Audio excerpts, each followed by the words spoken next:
बाबा अवतार सिंह जी और उनका परिवार सिख धर्म की सभी मर्यादाओं का पूरी निष्ठा से पालन करता था। जब उन्होंने अपने समय के पूर्ण सद्गुरु बाबा बूटा सिंह जी के चरणों में अपना तन, मन और धन समर्पित कर दिया, तो मानो एक भूचाल आ गया।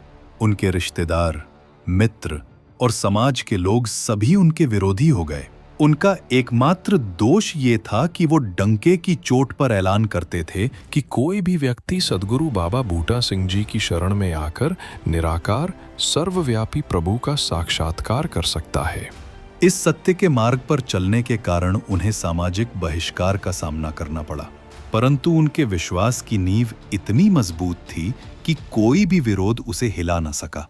बाबा अवतार सिंह जी का अपने गांव लतीफाल आना जाना लगा रहता था। रावलपिंडी से वहां जाने के लिए उन्हें दुडियाल स्टेशन पर उतरकर लगभग 3 किलोमीटर की दूरी पैदल तय करनी पड़ती थी। एक बार की बात है जब बाबा अवतार सिंह जी को संत लाभ सिंह जी के साथ लतीफाल जाना था।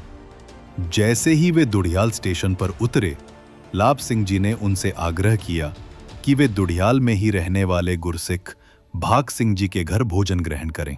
बाबा जी ने उनकी विनम्र विनती स्वीकार कर ली। उधर विरोधियों के एक समूह ने बाबा अवतार सिंह जी पर हमला करने की योजना बना रखी थी।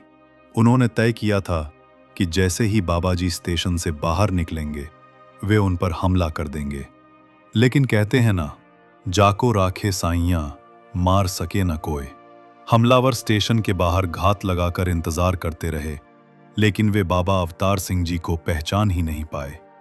बाबा जी और लाभ सिंह जी अपनी ही आध्यात्मिक मस्ती में भाग सिंह जी के घर पहुंचे। वहां प्रेम से भोजन किया और उसी आनंद की स्थिति में लतीफाल के लिए निकल भी गए। हमलावर रास्ते में खड़े बस इंतजार ही करते रह गए और उन्हें कानों कान खबर तक ना हुई। जब लाभ सिंह जी ने इस पूरी घटना की जानकारी जगत माता बुद्धवंती जी को दी, तो उनके मन में एक संशय था। उन्हें डर था कि कहीं एक पत्नी के रूप में पति के मोह में आकर बुद्धवंती जी घबरा न जाएं और बाबा अवतार सिंह जी को सत्य के इस निर्भय पथ पर आगे बढ़ने से रोकने का प्रयास न करें। लेकिन उनका यह संदेह गलत निकला। जगत माता जी के मुख से जो शब्द निकले, वे उनके विश्वास का प्रमाण थे। उन्होंने कहा, भाई साहब, आप बिल्कुल चिंता ना करें। मेरे पति के सिर के ऊपर पूर्ण गुरु का हाथ है। जब तक निरंकार प्रभु की इच्छा नहीं होगी, किसी में इतनी हिम्मत नहीं कि उनका कुछ बिगाड़ सके। उनके इन विश्वास से भरे वचनों को सुनकर लाभ सिंह जी के मुंह से अनायास ही निकल पड़ा, अवतार सिंह कितने भाग्यशाली हैं, जिन्हें आप जैसी भक्ति में डूबी जीवन संगिनी मिली है। समय आगे बढ़ा और 1943 में वो ऐतिहासिक दिन आया जब बाबा बूटा सिंह जी ने बाबा अवतार सिंह जी को सद्गुरु के रूप में प्रकट करने की घोषणा की। जिस क्षण ये घोषणा हुई, जगत माता बुद्धवंती जी ने एक पल की भी देरी नहीं की। उन्होंने उसी समय अपने पति को सद्गुरु रूप में स्वीकार करते हुए उनके चरणों में अपना शीश झुका दिया। उनके लिए अब बाबा अवतार सिंह जी पति से पहले गुरु थे। इसके बाद बाबा जी की कल्याण यात्राएं बढ़ती गईं और साथ ही बढ़ता गया विरोध और जगत माता जी की जिम्मेदारियां। 22 अप्रैल 1947 को दातार की कृपा से उनके सुपुत्र बाबा गुरबचन सिंह जी का विवाह कुलवंत कौर जी के साथ संपन्न हुआ, जो स्वयं गुरुमत के आदर्शों में पली बढ़ी थीं। माता कुलवंत कौर जी ने जीवन के हर मोड़ पर बाबा गुरबचन सिंह जी का जिस प्रकार साथ दिया, वो किसी से छिपा नहीं है। परिवार के अन्य सदस्यों के साथ भी सदैव प्रेम और सम्मान का व्यवहार किया। उन्होंने शहंशाह बाबा अवतार सिंह जी की हमेशा एक गुरु के रूप में ही सेवा और पूजा की। सन 1947 में जब देश विभाजन की आग में जल रहा था, तब सांप्रदायिकता का भयानक दृश्य चारों ओर था। उस भयावह वातावरण में जो निरंकारी परिवार गांवों और कस्बों में अल्पसंख्यक के रूप में रह रहे थे, उन्हें अपने घर बार छोड़कर रावलपिंडी में स्थित बाबा अवतार सिंह जी के घर में शरण लेनी पड़ी। लोगों ने जब सिर पर सामान उठाए अनगिनत परिवारों को रावलपिंडी की ओर जाते देखा, तो वे हैरान होकर कहते, क्या अवतार सिंह ने अपने घर में ही कैंप खोल दिया है?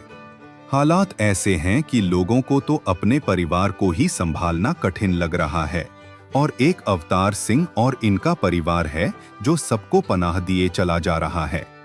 अवतार सिंह की तो बात ही क्या, इनके परिवार के तो छोटे छोटे बच्चे भी हर किसी को अपना बनाने में निपुण हैं। उस विकट परिस्थिति में भी घर आने वाले हर व्यक्ति का मुस्कुराकर स्वागत करती थी बाबा गुरबचन सिंह जी की नवविवाहिता पत्नी माता कुलवंत कौर जी, और सबके सिर पर ममता भरा हाथ फेरती थीं जगत माता बुद्धवंती जी। परिवार के बच्चे भी आने वाले संतों के खाने पीने और आराम की व्यवस्था में जुटे रहते। जगत माता जी स्वयं सारा दिन रसोई में सबके लिए भोजन बनाती और इस सेवा को करके परम आनंद का अनुभव करती। दिल्ली आने के बाद भी जब परिवार पहाड़गंज के एक छोटे से मकान में रह रहा था, उनकी सेवा में कोई कमी नहीं आई। उस समय के महात्मा बताते हैं कि उन्होंने जगत माता जी को घंटों तक हाथ से रस्सी खींचकर पंखा झलते हुए देखा है, ताकि बाबा अवतार सिंह जी गर्मी में आराम से सो सकें। उन दिनों गैस या स्टोव नहीं होते थे। वे तपती दोपहरी में भी चूल्हे की आग के सामने बैठकर संगत के लिए प्रसाद तैयार करती थीं। जीवन की परीक्षा तब आई जब उनके होनहार पुत्र सज्जन सिंह जी की 10वीं की परीक्षा चल रही थी। सज्जन सिंह जी एक अद्भुत और बहुत ही खास शख्सियत थे। भले ही दातार ने उन्हें कम उम्र दी, लेकिन उनका दिल बहुत विशाल और सोच दूरदर्शी थी। आज का इतना बड़ा संत निरंकारी मंडल उनकी दूरदर्शिता का ही नतीजा है। संत निरंकारी मंडल की स्थापना, मंडल के अपने साहित्य और पत्रिका का प्रकाशन, ज्ञान देने से पहले 5 प्रण लेने का नियम, इन सब की रूपरेखा सज्जन सिंह के दिमाग की ही देन थी। 29 अगस्त 1948 को अचानक सज्जन सिंह जी की तबीयत बिगड़ी और वे अपने नश्वर शरीर त्याग कर निरंकार में विलीन हो गए। उस समय जगत माता जी अपनी बेटियों के साथ मसूरी में थीं। दिल्ली से मसूरी के लिए दिन में केवल एक ही बस चलती थी। जब तक वे दिल्ली पहुंची, उन्हें 3 दिन लग गए और वे अपने दिल के टुकड़े सज्जन सिंह जी के अंतिम दर्शन भी नहीं कर सकीं। सभी महात्मा चिंतित थे कि ये आघात वे कैसे सहेंगी, परंतु जगत माता जी ने धैर्य और संतोष के साथ निरंकार की इच्छा को स्वीकार किया। उन्होंने बिना किसी शिकवे शिकायत के शहंशाह जी के चरणों से इस दुख को सहने की शक्ति मांगी और हर किसी को यही सिखाया कि प्रभु की इच्छा के आगे सिर झुकाना ही भक्ति है। संत निरंकारी सेवादल की स्थापना 1956 में हुई, लेकिन जगत माता जी के लिए सेवा का ये कार्य 1929 से ही चल रहा था। जब सेवादल की स्थापना हुई तो उन्होंने सबसे पहले अपने ही परिवार के सदस्यों को इसमें शामिल कराया। उनकी बहू माता कुलवंत कौर जी ने महिला सेवादल को संगठित किया और वर्षों तक बहनों के लिए प्रेरणा स्रोत बनी रहीं। ये उनकी सिखाई हुई सेवा ही थी कि उनके पुत्र बाबा गुरबचन सिंह जी शहंशाह जी की कल्याण यात्राओं में एक ड्राइवर के रूप में उनकी गाड़ी चलाते थे और जरूरत पड़ने पर गाड़ी के नीचे लेटकर उसे ठीक करने में भी संकोच नहीं करते थे। जगत माता जी ने बाबा अवतार सिंह जी को हमेशा पति से पहले अपना गुरु माना। एक समय ऐसा भी आया जब परिवार पर आर्थिक संकट के बादल छा गए। स्पेयर पार्ट्स के काम में लगातार घाटा हो रहा था। रिश्तेदारों के ताने और आर्थिक तंगी उनकी सहनशीलता की परीक्षा ले रहे थे। परिस्थितियां इतनी विकट हो गईं कि उन्हें अपने गहने तक बेचने पड़े। संबंधी कहते, जब बच्चों के खाने के लाले पड़े हैं तो तुमने घर में गुरु और उनके परिवार का खर्चा क्यों उठा रखा है? लेकिन जगत माता जी मुस्कुराकर कहती, बहन जी, समय सदा एक सा नहीं रहता। मुझे अपने सद्गुरु पर पूर्ण विश्वास है। आप देखना, मेरे बच्चे राज करेंगे। एक बार बाबा बूटा सिंह जी ने जाने का निश्चय किया और सामान बांधने लगे। जब बाबा अवतार सिंह जी और जगत माता जी को ये पता चला तो वे व्याकुल हो उठे। उन्होंने आंसुओं से सद्गुरु के चरण धोकर सेवा में हुई किसी भी भूल के लिए क्षमा मांगी और उन्हें न जाने की विनती की। ये गुरसिक के रूप में अवतार सिंह जी की एक परीक्षा थी। सद्गुरु ने उन्हें प्रेम से उठाते हुए आशीर्वाद दिया, निरंकार रहमत करेगा। माया सदैव तुम्हारी दासी बनकर रहेगी। थोड़े दिनों के पश्चात ही दूसरा विश्व युद्ध आरंभ हो गया। कीमतें आसमान छूने लगी और आपकी दुकान का घाटा ही पूरा नहीं हुआ बल्कि कमाई भी बढ़ गई। इसी प्रकार पता नहीं कितने आशीर्वाद सच्चे पातशाह इस दंपति की झोली में डालते गए, जो आने वाले समय में सबके सब सत्य सिद्ध हुए। आपकी छोटी बेटी चरणजीत 10वीं कक्षा पास करके युवावस्था में कदम रख चुकी थी। शहंशाह जी और जगत माता जी अमृतसर में थे।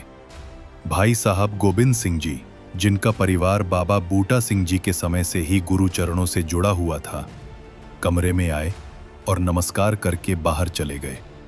जगत माता जी ने शहंशाह जी से कहा, अपनी चरणजीत अब जवान हो गई है, उसके लिए कोई गोविंद जैसा वर मिल जाए तो। अभी आपने अपनी बात समाप्त भी ना की थी कि शहंशाह जी कहने लगे, इसके जैसा लड़का तो यही हो सकता है। चरणजीत के लिए यही ठीक है। उस समय गोबिंद सिंह जी जालंधर में निरंकारी मोटर्स पर नौकरी करते थे और उस दुकान में शहंशाह जी के बड़े दामाद कुलवंत सिंह जी एवं बेटे सेठ गुरबचन सिंह जी की साझेदारी थी। एक दामाद मालिक और दूसरा कारीगर। कोई और माँ होती तो उसी समय अपने पति से पुनः विचार करने को कहती और इस विषय को चिंता का आधार बना लेती, परंतु जगत माता जी जानती थीं कि उनके पति उनके गुरु भी हैं, जो चाहें कर सकते हैं। चरणजीत कौर और गोबिंद सिंह जी का रिश्ता तय हो गया। जब ये खबर दूसरे लोगों तक पहुंची तो सुनने वालों की खुशी में हैरानी भी शामिल थी। सेठ गुरबचन सिंह जी ने रिश्ता होते ही दुकान का अपना हिस्सा गोबिंद सिंह जी के नाम लिख दिया और इस प्रकार वो भी दुकान के मालिक बन गए। इस तरह 26 अक्टूबर 1958 को चरणजीत की शादी गोबिंद सिंह जी के साथ हो गई, जो अपनी अनन्य भक्ति, श्रद्धा, विश्वास के कारण सद्गुरु की असीम कृपा के पात्र बने और गुरु घर से रिश्तेदारी होते हुए भी अपने आप को एक सेवक ही मानते रहे।